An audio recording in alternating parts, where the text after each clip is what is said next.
Nityanandam. Nityanandam. This is the second episode of the Guru-Disciple Relationship Decoded with Manitya Shivamaya and Manitya Swathanthirapriya. Very much welcome for tuning in to this video. Here we are going to explore the different dimensions of the Guru-Disciple relationship. We are both disciples of His Divine Holiness, Sri Nityananda Paramashiva. And we are diving in and exploring together the different dimensions and sharing that with you. If you have any questions during watching this video, please put them below the video, then we can answer them or use them for a next episode. So for this episode, let us start with what actually is an avatar. Because Swamiji is called as an avatar, but what is that actually? I'm getting that question quite often, so let's see what we can answer to that. I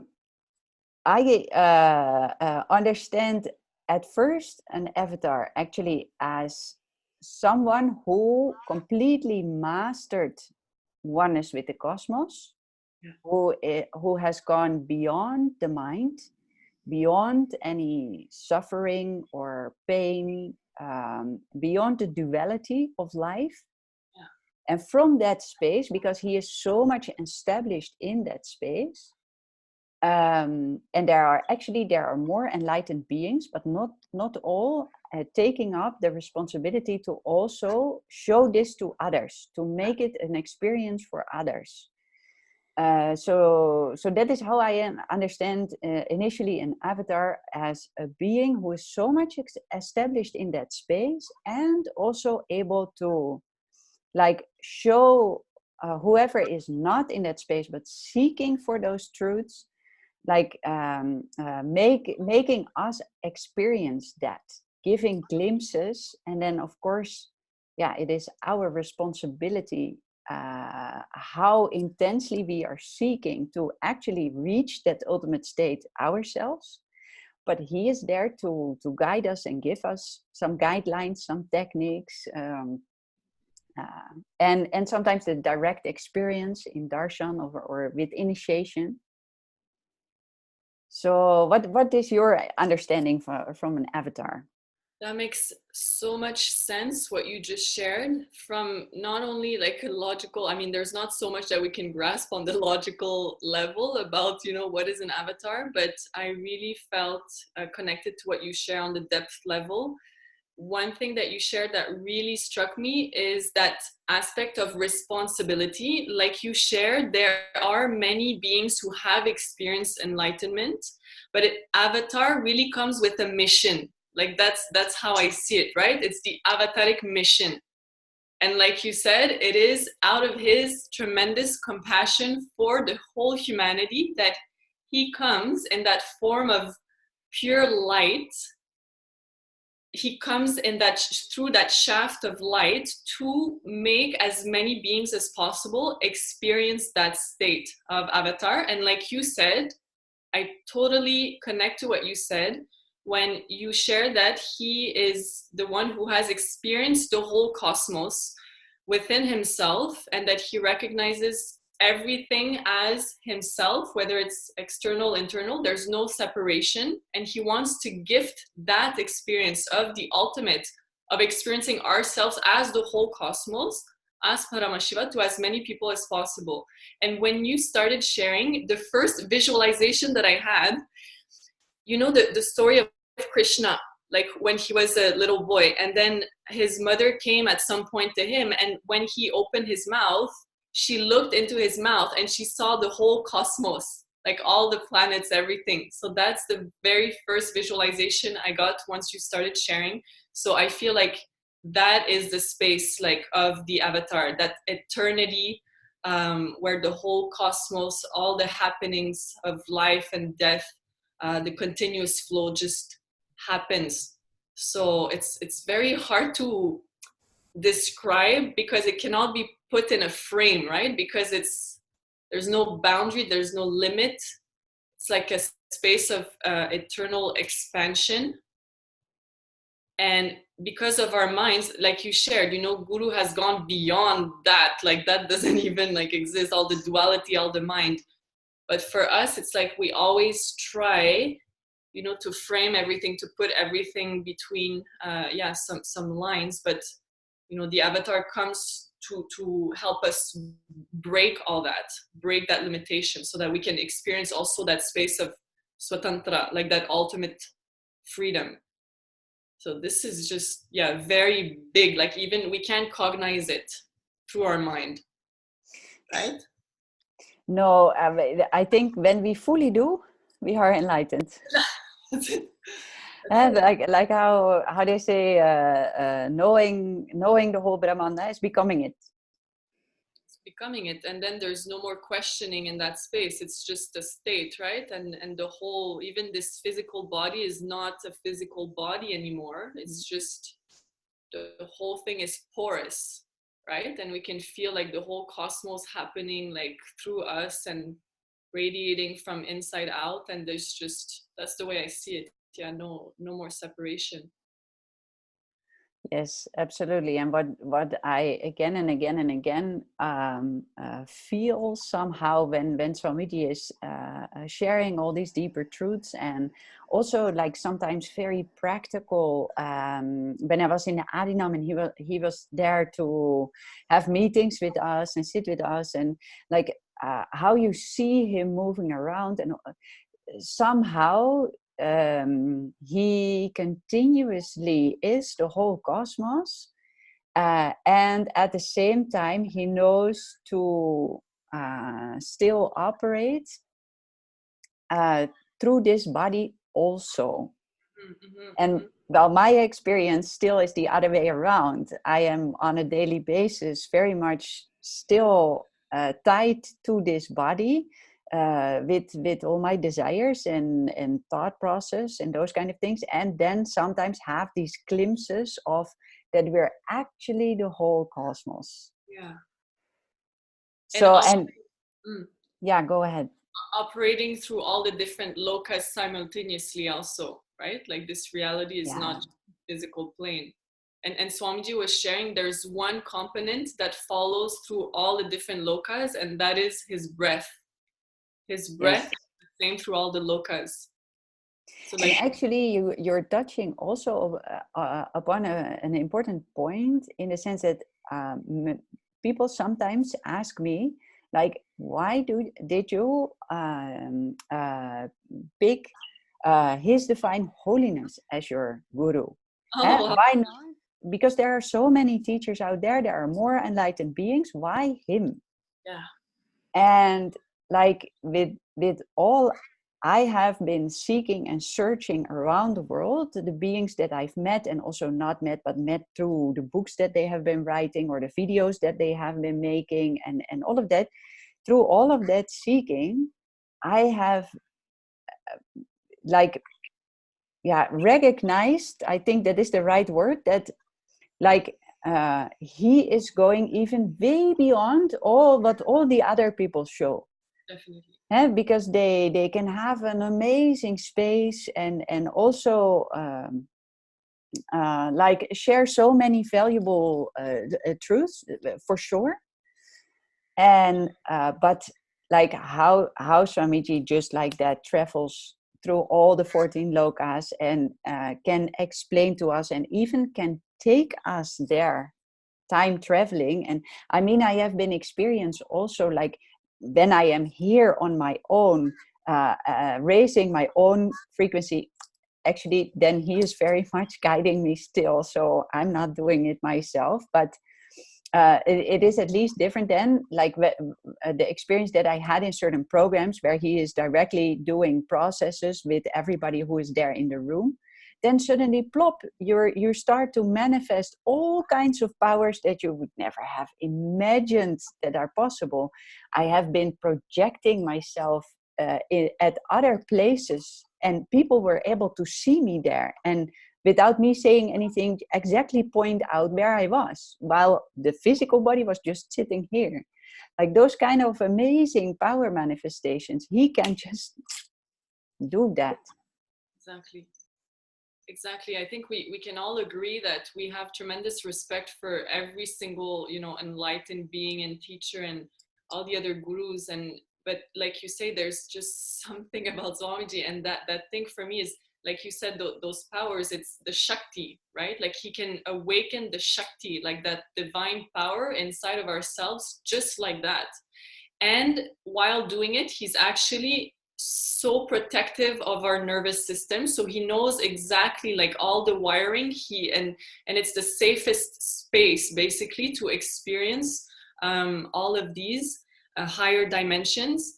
And like you said, yeah, I totally agree that it's him being able to gift us directly, just give us that glimpse through initiation, and also receiving amazing downloads, just information that, you know, I never looked it up myself, like on the computer or whatever. But when we're in that space and we're completely receptive to his presence, and when he initiates us, all of a sudden it's like all the sacred knowledge that is there in the whole cosmos, you know, there's just everything is there available for us. But because of our physical senses, whatever, mind, such a limited perception of reality, we cannot grasp these higher truths. But him, he can wire our system, first of all, for our system to be able to receive them, because that's the first step also, you know, our physical body needs to be wired and detoxed, Yes. like in a certain way,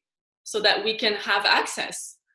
So he does that for us, and then he gives us that experience where the whole space just opens up, the download happens, and like you say, like time traveling, all these things start happening. And it's just, it feels so pure, like there's no dilution when we have that experience of those higher shaktis, those powers. You can feel that it doesn't come from man. Like you can No. literally feel like the divine, and you start experiencing yourself as divine, and you know that the sacred knowledge that is coming is in its purest form. And that's what inspires me. That's what, you know, gets me going. That's what makes me so excited to be on this path, because I've had that experience of truth that is so pure that there's no doubt in my space that it is directly from the divine. And based on my experience, just like you shared, only Swamiji can do that to that extent. Yeah, yeah, definitely. And also he is like so eclectic when it comes to Hinduism. Like it's really amazing. He is not reviving like one sampradaya, but as many as there are. Yeah. So and he's not telling like do only the yoga pada or the anapada or the kriya pada or the charya pada. No, do them all together. You have to all do that at the same time. And then and there is such an amazing richness in that. And I found out like at the same time, you can sometimes just pick one technique or one powerful cognition and like take it from there, and everything will happen. So it's not that you need to do everything, but it opens up like for every kind of being something that they find tasteful to start with, or tasteful to find next. Like how I was initially very drawn to the yoga, that physical happening, maybe also because I had a chronic disease and that got healed, and there was so much to explore in that field. And the knowledge, and initially like all the temple rituals, that was actually completely new to me. But I got into that also, and like such a extreme rich tradition it is. And what I really feel is that Swamiji knows like each and every corner of the Hinduism, and is able to, for that reason, give anybody what they are looking for. While I've also seen like great masters who were appealing to a specific certain kind of people because of this certain kind of sampradaya they were choosing and sharing. So that is also something that I found really special about Swamiji, and that really attracts me because I know for sure that in the rest of my whole lifetime and whatever comes next, I don't have to move anywhere else. Oh, are we still connected? Sometimes there's a little lag that happens, but it comes back. Okay, okay. I hope all the content comes through. Yes. But yeah, basically from what you're sharing, you know, saying how Swamiji has the knowledge and the experience of the whole, right? Not just like one aspect, one dimension. And as you were sharing, the visualization I received was that he opens one door. See, each being is unique, right? Each being will pick a different door to connect to him. And lucky for us, there are so many doors available because he has like all the knowledge. So he opens that one door and we take a glimpse. And once we enter that door, then I saw like all these shafts of light getting, you know, connected to one another, and then the whole space opens up and all the different dimensions, everything about, you know, Hinduism, even things that we might have not known about, it just starts revealing itself. And because the whole space is, you know, third eye and it's independent intelligence, then we're always guided in the best possible way that goes way beyond logic. Like logic has nothing to do with it. And that's the beauty, you know, of Hinduism, is that it is independent intelligence, and it's just basically always giving us the next powerful cognition based on the level that we're at, based on our level of understanding. It's always helping us upgrade. And like this, like all these shafts, you know, start connecting all the different dimensions, and we just continue to have all these experiences. And that's available to us because Swamiji has the knowledge about the whole thing. Otherwise, you know, if a guru only has, you know, one particular dimension, then yes, we're going to be very intense into it. But the space that the guru holds, I feel, is extremely important. So if the guru has realized the whole cosmos within himself, I mean, that's the ultimate, like based on how I can understand it. Absolutely.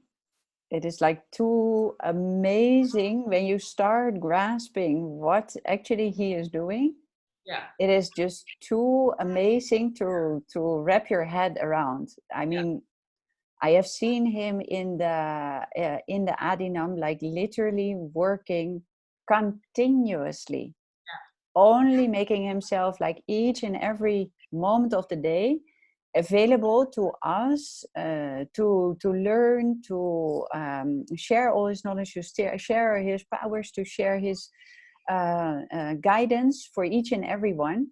And like even when he goes in samadhi, when he lays his body to rest, then he uses the other bodies to do the same in different dimensions. So he's literally working around the clock since he exists in this body.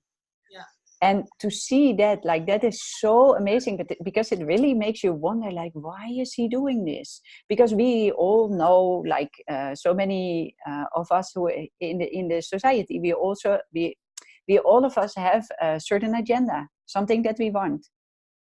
And he, like you said in the beginning, he is only coming here with this mission of making us enlightened. To even grasp that is like to grasp, how can you be responsible for the whole world? That is really, really amazing. And also, like, there is this, I found that also very interesting. I don't know if you have seen about that, but in the Buddhist tradition, they have a very explicit tradition of how to recognize an avatar. From early age onwards, they have certain methods to find out, like, is this the incarnation of and Hinduism is maybe a little bit less specific or explicit about that, but we also have that tradition. And in the book, The Avatar, it is beautifully explained scientifically, like how they, on a very early age, I think Swamiji was only 3, that all of his gurus already fully recognized that he is the avatar, and that they have to train him and prepare for the huge mission that he has come down for. And they even told that, I think Swamiji shared himself, that already all the preparations were going on for 300 years. Yeah, before he came. So it's not just something like happening as a life, but like this is a vastly planned mission that is now unfolding, where we are part of. Yeah.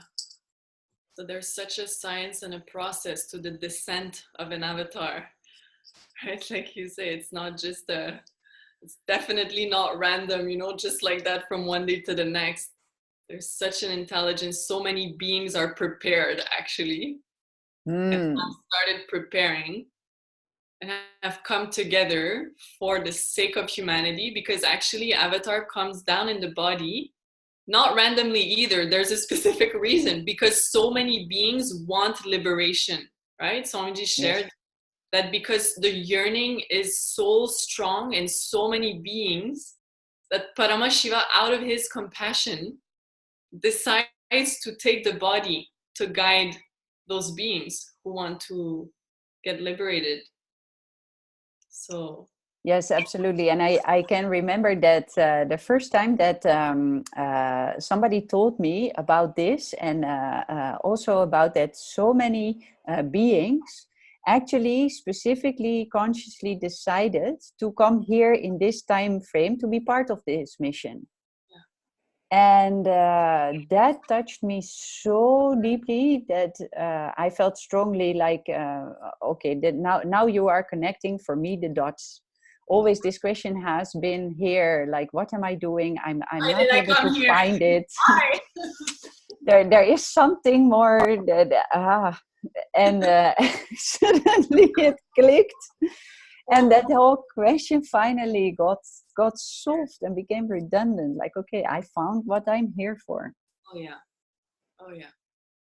I definitely feel the same way. Like, his mission is my mission. Like, his vision is my vision. There's nothing bigger than what he's doing. There's nothing more ultimate than what he's doing.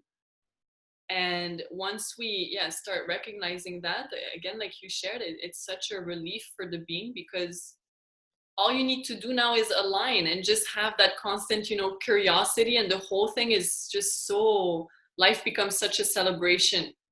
Once that clarity comes, that relief comes, when we know that we came here to be part of his mission. Like, we manifested this life, you know, like all these happenings, all these experiences, all these shaktis, like materialization, kundalini awakening, all these like are just, we manifested the whole thing for ourselves. And yeah, I think life with an avatar is the ultimate celebration. The whole cosmos is in that celebration. Like the descent, just think about it, like the descent of an avatar. Just imagine like the whole cosmos, you know, how like every being is just like, yes, like so finally, like so blissful. Yeah. And when you say like this, I'm literally visualizing that, and also understanding why Swamiji always says like, okay, you have to prepare a little, you have to do yoga every day, because all of the energy that I can awaken in your body is a bit like a lot of elephants in one little wooden cage. Like there's so much that I can awaken there. Your nervous system needs to be able to hold that. And I have experienced Kundalini awakenings for which I can really agree that to a certain extent I was really feeling like if this goes higher up, like my body is literally going to explode. I need to do more yoga. That's exactly the feeling that I had also. Just that energy is too much for this physical body as I knew it. And actually, you said earlier also a very interesting and valuable thing about safety. Because there are so many teachers out there in the world who are themselves still exploring and learning, and to a certain level. And because Swamiji has seen it all, he also can safeguard everything. Exactly. Because I have been actually talking to some people who had bad experiences with people who said, I can awaken your Kundalini, or I can teach you Kundalini yoga for which it gets awakened. But then because the guidance was not to that extent to safeguard you also, then high experiences happen. And I mean, Kundalini itself is never harmful, but yeah, you need to prepare yourself properly. And if you have no guidance whatsoever, you can be freaked out by it. Mm-hmm. Not because it is dangerous, but because you are afraid of it. That becomes a problem in itself. Yeah.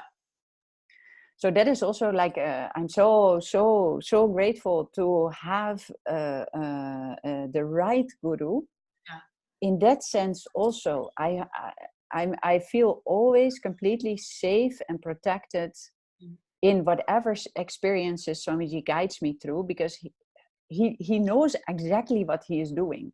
It's not some like, oh, I got a real kind of good trick and I can make you experience it also. Like, he knows exactly what he's doing. And he also can tell you sometimes, like, no, this is too early. First do that. Yeah. That really makes it also very, very safe journey, because so much can happen in this journey. Exactly. Like you said, because he scans the whole being, right? He sees everything. He even sees like all the karmas, everything that's, the load that we're carrying, all the internal tumors, like all the incompletions, all the blind spots, the full scan. Everything. When he looks at us, he said once, like, he's not looking at us like with, okay, 2 eyes and a mouth and all that. No, he sees everything that is happening, everything that we carried with us. So so because he has that, he knows exactly how to guide us. And see, ultimately, that's the thing. Unfortunately, like you said, many people out there may have had some kind of experience, but because they don't have that full vision, because they haven't experienced, because they're not stable in that experience of enlightenment, it is actually extremely dangerous to initiate other people once, from a space that is not stable in that enlightenment. And like you said, I've also heard many people who have shared that, whether they tried on their own or through some kind of video from some kind of person, and it actually led them in wrong directions, like, depression and all these things. So definitely, like, if there's one thing I would say, be with Swamiji as your guru, because everything that will happen to you will be, you will be like always protected. And that protection, like, I really value that. And so many times I've seen him, how protective he is of us, like on so many different levels. And once we're so connected to him, actually, there's nothing harmful that can happen. No, only a lot of good can happen. And actually I feel everything that you want to experience in this realm, you can experience, as long as you have the integrity to Swamiji, to indeed the little instructions, the little guidelines that he gives, we should follow, because otherwise we are still walking our own path anyway. But when we are having that integrity, literally whatever we can experience, and that is something very funny. I've heard so many Sangha members, so many disciples of Swamiji sharing that whether it is their worldly desires or their divine desires to experience the divine, or to go beyond pain and suffering, all of these kind of desires, it doesn't matter what kind of a desire we have, he can make you experience that. Yeah, Definitely. So he's always giving us more than we can even want, because when we get fulfilled in what we think we want, then the next levels he's opening up, like, hey, did you know that this is also possible and this is also possible? It makes me laugh because it makes me think of, when he shares, when we used to go to him for darshan, and write like all the things that we want, in our lives. Like, and most of the time, most people will write like front page, back page, like, I want this, I want that, all these desires. And Swamiji just has this paper and he's like, okay, blessings, blessings. But see, like, he's so compassionate that he will fulfill, all of these, like, whatever we write. And then once we have that completion with all these, first level desires, then, the space continues to open up. And then we start realizing, oh, this is possible. He said, oh, this is also possible. So it's a play also, guru disciple relationship ultimately is such a play. And Swamiji, sometimes, like, I really feel like he's looking at us, and if we're really caught in a pattern, he'll have sometimes this face, like, looking at us and all that, but deep down, like, it's like he knows everything and he's just smiling inside and he's just playing along, basically. So it's just, I find, it's the sweetest relationship that we can have, because he knows everything, and he'll never, like, have any judgment. There's no judgment. Like, there's so much respect, to where the being is at. That's also one thing I've always felt so respected by my guru. And he would always, because he has so much love for me, I would always see how he would give me what I asked and a little bit more, just to keep, that yearning, that seeking, oh, like, there's more. Okay, I want to experience that. I want to experience that. So it's just such a sweet, playful, and respectful relationship that is based on trust, actually. And at this point of my experience in my relationship with him, I have so much trust. It's like there's not even a doubt in my space. Everything he has done for me, I can't describe, I can't express. And one more thing I wanted to share, actually, that he shared recently, his space, like his adinam, is for those who truly want enlightenment, right? Like, for all the sincere seekers who truly want to experience that liberation. Because anyone who has, that vested interest of either stealing, exploiting, cheating, actually, these people cannot even survive in his space. They can't. Because, like you were sharing, having that integrity to guru, someone who comes with that, intention of cheating, exploiting, they'll never be able to, first of all, have that trust with guru. Like, that trust never gets established. And without that, nothing happens, right? So I also value my guru so much, because he's so raw and clear about what he is, what he stands for. And, like, if we are also very clear about why we came here and why we are with him, then that's it. Like, we are so showered. And that's, for me, like, that's the ultimate relationship. So much clarity, and being so ferocious also, about it, like, standing up for it. Like, that's also absolutely. The same here. I mean, if there's one thing or one person, or however you will call it, if there's one thing I trust in the whole cosmos, it's him.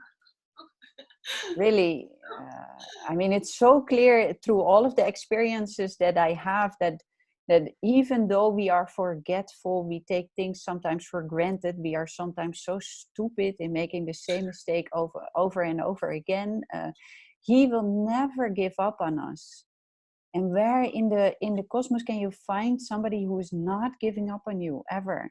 I mean, I myself have given up on myself so many times, but he is not. And for that very reason, I'm also able to learn how that space of continuous expansion of the virtuous cycle of continuously growing, and never give up Yeah.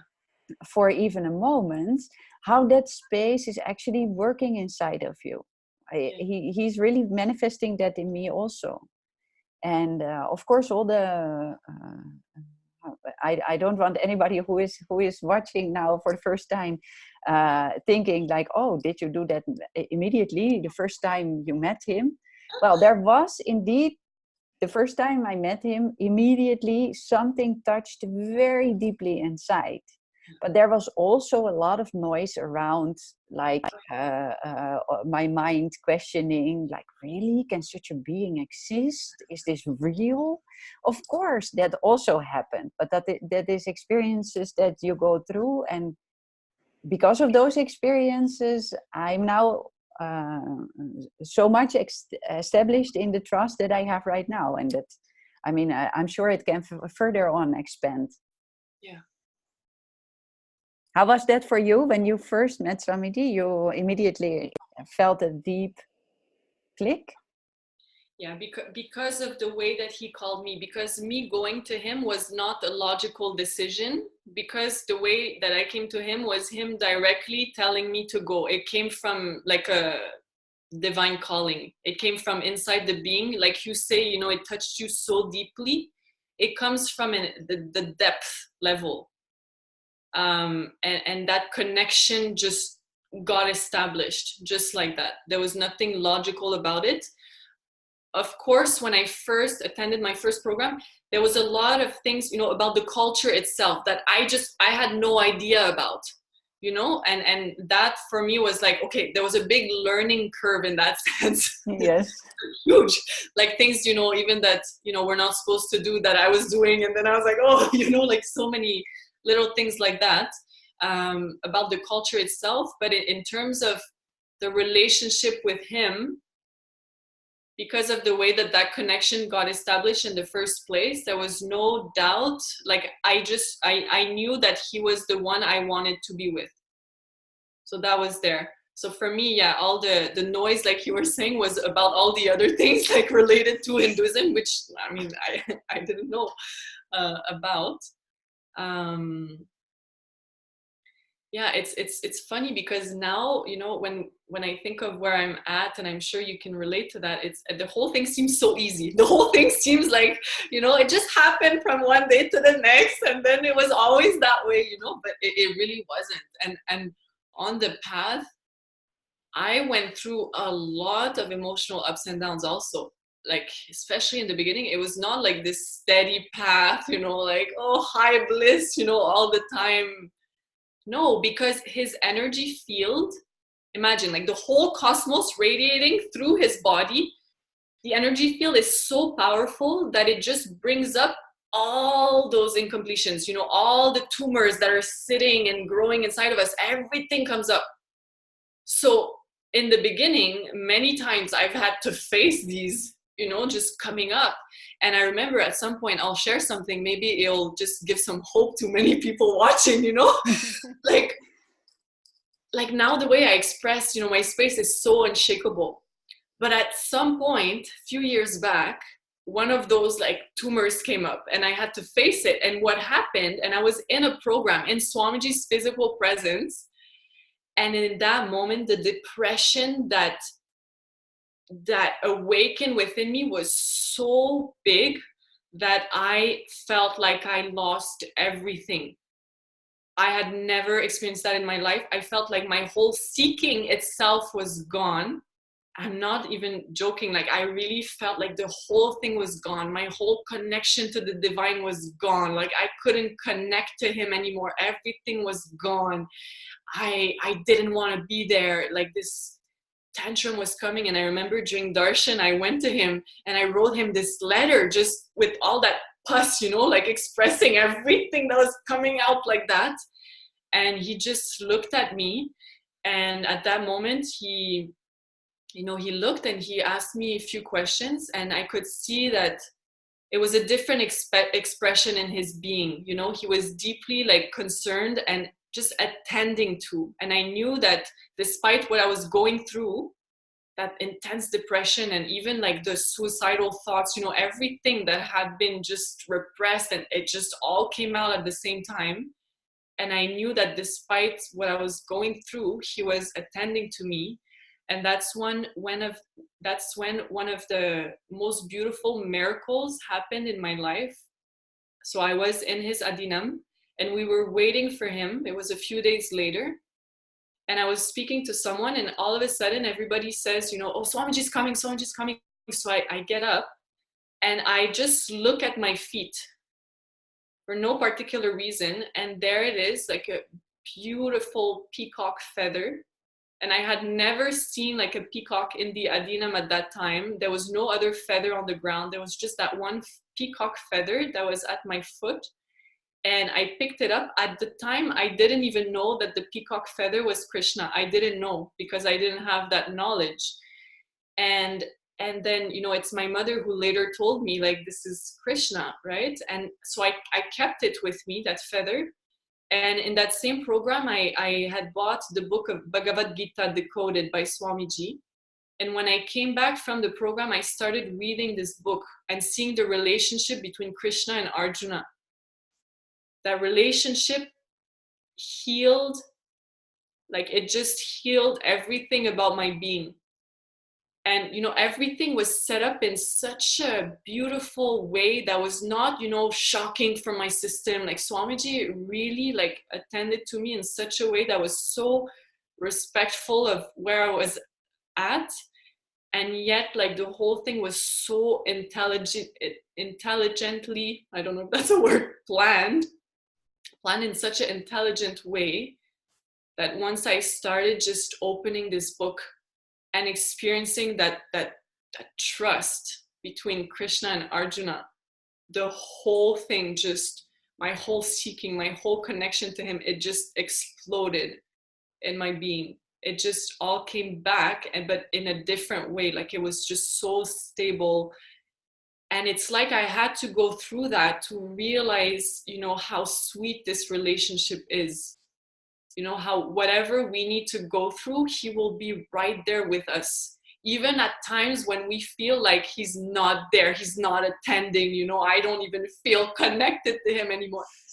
It's like he's always, his gaze is always there. His arm is always there around us. And he's just letting us go through whatever the being, you know, needs to go through. And ultimately it's just makes the relationship even, you know, more authentic, more pure. And from that time, obviously I have such a deep connection to, you know, Krishna, because that's the manifestation, you know, that appeared in front of me to bring me back, to just bring me back. So yeah, beautiful. When you were sharing it, I was having goosebumps all over. Even myself, Yasha, every time this comes up, it's such a raw experience. It's like you say, you know, like never giving up. He will never give up. Once you declare that you are my guru, I am here for enlightenment, it is his responsibility as an avatar, because that's the oath, that's the declaration he made, like to himself, to Paramashiva, to the whole cosmos, that he will attend and be responsible for every single being who comes to him to experience that. So he will fulfill that no matter what. Even if I leave the physical body, even if my guru leaves the physical body, that connection never ends. No, indeed. And he also beautifully shared, like, whoever offers a flower to me, I'm bound. It's not us who are bound. It's him who has taken it up from his endless space of compassion to guide us through anything. And you know what? When you say anything, it's really anything, because just recently I was reading, I think it was a post about the Guru Gita, saying that even when Guru gets abused, You know, even when Swamiji receives like so much abuse from so many beings who are going through whatever, you know, incompletion tantrum they're going through, even then he still holds that space for these beings to come back to a space of completion. And Swamiji has declared it so many times, you know, if the door is always open Yes. for everybody, even those who commit, like, you know, what we consider as, you know, the worst thing, you know, just abusing Guru, he still holds that space for everybody to just reach that space of completion and reconnect with him. And that's avatar right there. Like, that's the space Oh of, my God. Yeah. I mean, who in this world is able to be abused to that extent and not have any judgment about it? and not only Just, to his own being, people that, you know, are part of his sangha, you know, just seeing the whole thing happening and still holding that space out of his tremendous compassion for the whole humanity. yeah. Yeah, that is so amazing. It's unbelievable. And there's a clip that really touched my heart a few days ago. I just kept playing it on repeat and repeat and repeat. And it was Swamiji when he was younger and he was also, you know, being persecuted. And he was sharing, you know, he was saying basically like, oh, unconscious society, even if you work to imprison me, I will work only to liberate you. Oh, And yes. that is like, oh, it just gets to the heart right there, because that's just the ultimate space. And that's Swamiji. That's avatar. That's an avatar. That is the compassion of an avatar. That is indeed, yeah. What more can we say about that? That line says it all. Yeah. Yes, I'm just overflowing of love and gratitude and like so much of deep respect for everything that Swamiji is doing. Deep respect. I agree. So much respect. It is really amazing, and I'm actually also reading the Bhagavad Gita, and that is like, oh wow, wow! This whole relationship between Arjuna and Krishna. There's so much explained throughout the whole Bhagavad Gita about that trust, about the questioning, about the guidance, about I'm really much enjoying to read that, as well as the Guru Gita, of course. Oh, this whole Vedic tradition is so extremely rich. It is really unbelievable. And one thing to I guess conclude with is a question that sometimes comes up that not all Hindus have a guru. Mm. And that is something that I truly have no answer to, because I don't understand. Those gurus, those avatars, those are the ones who keep this whole tradition alive and making sure it gets transmitted to next generation. So there is no Hinduism without the great masters. That does not, it does not exist. I mean, then you're maybe only taking like what is on the surface, and the celebrations, the rituals, the temple where you go to meet other people who are doing those same rituals. But like if you get into the depth, like the knowledge is only transmitted through the initiations and from the avatars and great enlightened beings. Yeah, I agree, 100%. So let's conclude our beautiful exploration for today with this. I feel really in that one quote, you caught it all. So thank you so much. Yeah, thank you for having me again. These conversations are truly like creating more and more openings, you know, in myself, I'm sure in you as well, and I'm sure in, you know, people listening also. And we're part of this conversation together. So if any of you, you know, want to, you know, share your own experiences, this actually, your sharings enrich us. It allows us to go even further and deeper. And that's the whole point of Sangha, right? Like we're here together to enrich each other and elevate each other, and always hold that space of it is possible for each other. So the more people engaging together in that space of, you know, powerfulness is extremely auspicious, not only for the individual, but for the whole humanity, because the whole, you know, frequency raises. Absolutely. And we have even a beautiful word for that, meaning the Guru Behens and Guru Bais. Like those people that, like we are, how we are now exploring, and even the people who are watching and who are going to comment on the video and all, like Guru Bais for males and Guru Behen for females. Those are the ones who keep elevating each other towards the Guru. So helping each other as, raising in love with the Guru. Exactly. Wow. Thank you so much. I'm so much enjoying this whole space of exploration together. And I'm sure you all watching enjoy this space too. Thank you very much for tuning in and watching. And please share the video, subscribe to our channels for more of this content. Thank you so much. Be blissful. Be blissful, Nityanandam. Nityanandam.